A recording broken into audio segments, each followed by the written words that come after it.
Hello and welcome to day 2 of Les Journées du Patrimoine, so Heritage Weekend in France, in Paris, and I can't wait to explore a bit more. After what a great day I had yesterday, I'm really looking forward to carrying on, and my plan is to head to the Palais du Luxembourg, which is the palace that's set in the Luxembourg Gardens. Hopefully the queues won't be too long because I know that can be one of the most popular sites to visit, but we'll go and have a look, see if I can get in. And then afterwards I'll probably see some other buildings that are open in the Latin Quarter since I'll be in that area. So let's head there.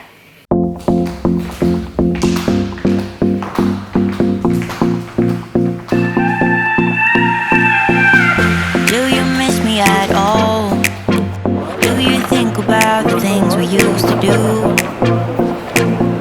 No, you couldn't stand tall, so why didn't you call? So many years has gone by, but I think about you all the time.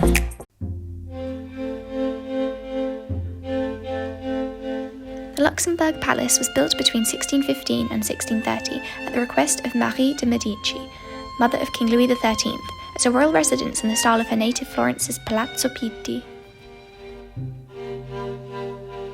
The Luxembourg Palace became a prison before it was refurbished into a legislative building between 1719 and 1805. Today it is the home of the French Senate, which under Article 48 of the Constitution shall ensure the representation of the territorial communities of the Republic. The role of the Senate, which is made up of 348 senators, is to review government bills and scrutinise the action of the government. Since it cannot be dissolved, it also guarantees institutional stability.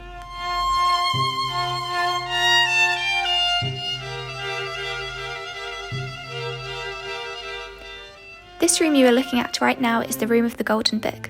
It was decorated in 1817 by architect Bernardins with painted wooden panels taken from the apartments of Queen Marie de Medici, and wood panelling taken from the royal apartments of Queen Anne of Austria at the Louvre.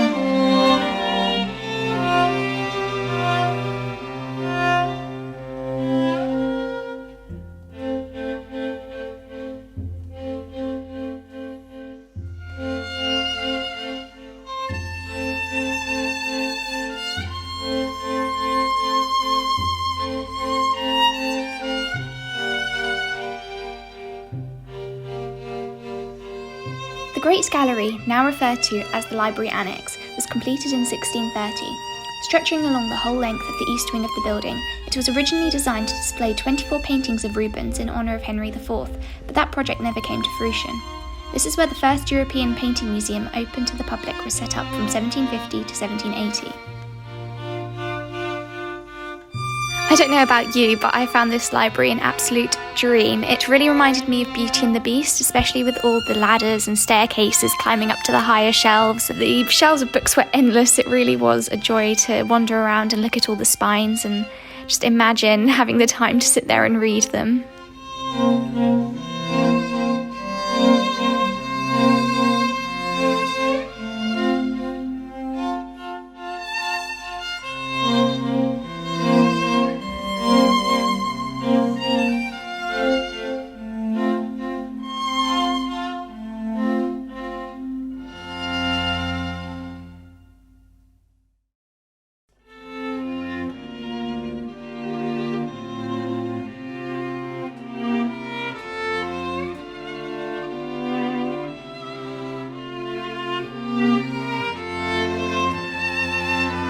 Welcome to the conference hall, measuring 57 metres long, 10.6 metres wide and 11 metres high.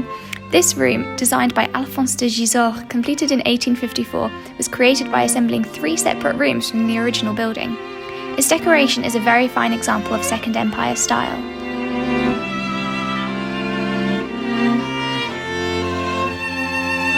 At At each end of the room on the ceiling's covings, one could admire depictions of the history of France. If there was one word to sum up this room, I would say gold, because there is a lot of it.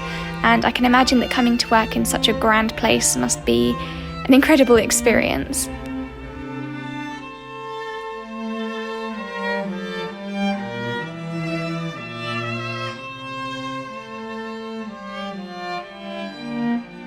This room is the Senate chamber. Made up of two facing semicircles, it was built from 1836 to 1841, following the plans of Alphonse de Gisors. The smaller semicircle's semidome is supported by 8 stucco columns, separated by 7 statues of prestigious legislators.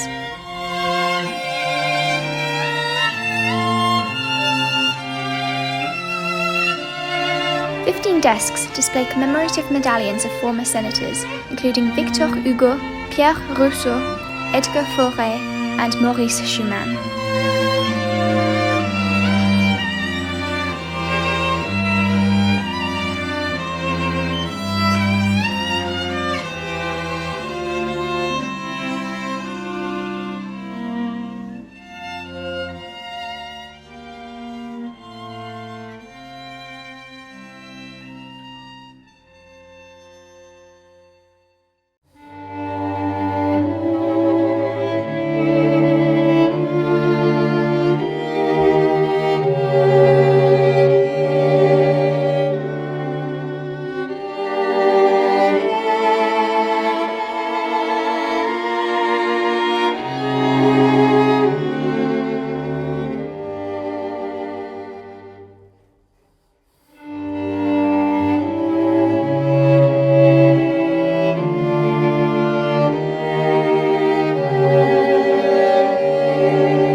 This smaller building is known as the Petit Luxembourg.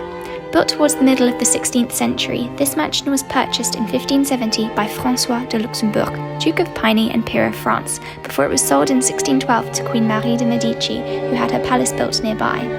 Since then, the former mansion has been called the Petit Luxembourg, to avoid any confusion with the larger palace. In 1825, the Petit Luxembourg was given to King Charles X and used to accommodate the President of the Chamber of Peers, a lower house of Parliament set up in 1814. It has kept its parliamentary function up until this day.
du Luxembourg, and it was amazing. I really enjoyed it.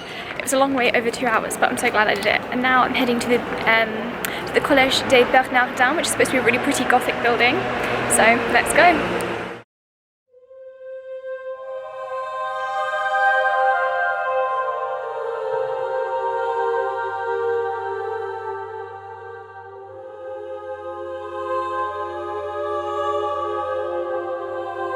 The Collège of Bernardins is a former Cistercian college of the historic University of Paris, founded by Stephen of Lexington, Abbot of Clairvaux, and built from 1248 with the encouragement of Pope Innocent IV. It served until the French Revolution as the residence for the Cistercian monks, students at the University of Paris. This is the medieval cellar and was initially a storeroom. Since the beginning of the 14th century, the monks installed buttresses called buttons against each column in order to try to stop the cellar from sinking. The cellar was finally filled in with earth, as can be seen from a staircase starting at the level of the capitals of the pillars. Among the curiosities and evidence of medieval life of the Collège des Bernardins, there is a 12th century wall built to change the course of the river Bièvre. Now entirely restored, the cellar houses a library, a 200 seats multi-purpose room, as well as classrooms and meeting rooms.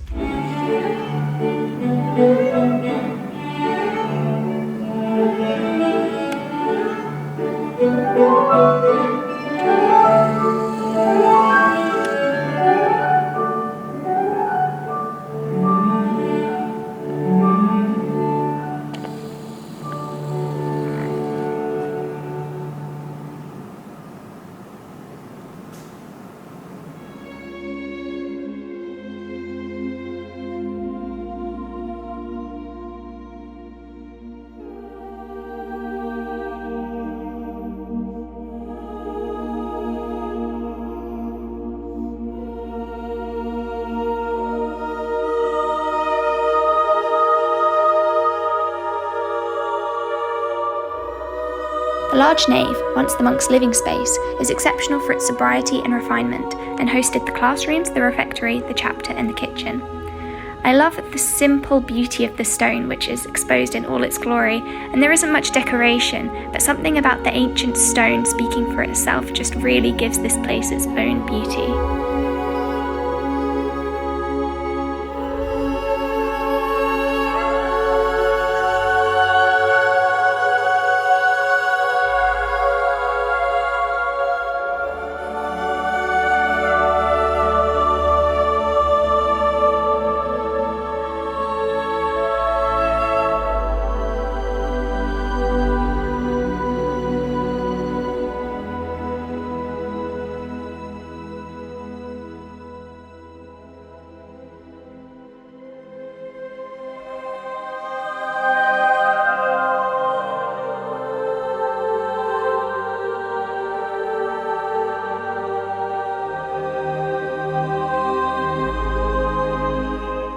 So I just finished up at the Collège des Bernardins, and honestly I really loved it. It's a Gothic building, so it's a bit different from everything else in Paris, and it was really interesting and refreshing to see something different. So it's really well worth a visit, I loved it.